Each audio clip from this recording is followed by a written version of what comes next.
Davao City Mayor Rodrigo Duterte subling ni padayag nga moretiro na siya sa politiko sa pagtapos siyang termino karong tuig 2016.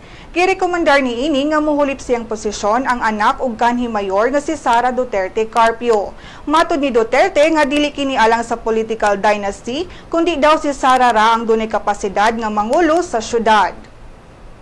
Ang mayor na nawagan sab sa mga supporters ni ini nga tangtangon ang mga Duterte for President movement nga mga tarpaulins nga gipamutang sa mga nagkadaiyang mga lugar sulod ug gawas sa Davao City.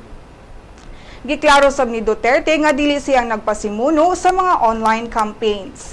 Matud niya nga wala siya Facebook account, gani dili siya kibalo mo gamit og gadgets. Sigon niya nga walay otoridad ang masking kinsa man nga musulti sa ngalan niya.